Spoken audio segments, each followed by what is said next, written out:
Recently, I had an argument with a friend about whether you should rent or buy. He did his best to convince me that renting is absolute waste of money. It's like burning money because why would you rent when you can take a mortgage? You might overpay a little bit, but you will end up owning the house at the end. First of all, I really don't understand why do people think that renting is a waste of money. What I have realized is that most people do not consider all the factors when they are comparing renting to buying. Of course, it's going to be different for everyone because we all live in different countries and cities. Interest rates and house prices are different everywhere, and it's impossible to generalize.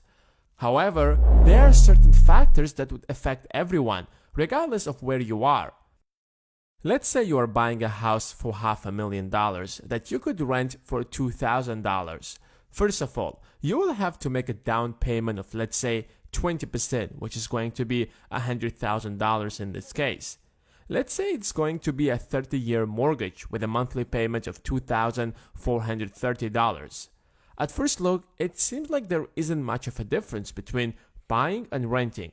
Buying obviously seems like a better deal. But when you consider other expenses such as taxes, insurance, maintenance, and so on, it will easily cross $3,000. And now let's take a look at the opportunity cost. First of all, the $100,000 down payment that you made could be invested. To make matters simple, we will assume that you will invest it in an index fund with an average rate of 8%. On the top of that, since you will be paying only $2,000 if you are renting, you will invest the remaining $1,000. With the help of compounding, you will end up with almost $2.5 million and all the other benefits that renting comes with, such as mobility. In my case, for example, I don't want to be tied to a certain place or even a city, at least for now. As long as I'm liking it here, I'm staying. The moment I realize that there is a better opportunity elsewhere, I'm moving there. But here is the catch. That will work only if you invest every penny that you would otherwise pay for your mortgage. But what usually happens is that when you decide to rent, you probably will skip your saving payments because every time you will have an emergency or a reason to spend that money elsewhere.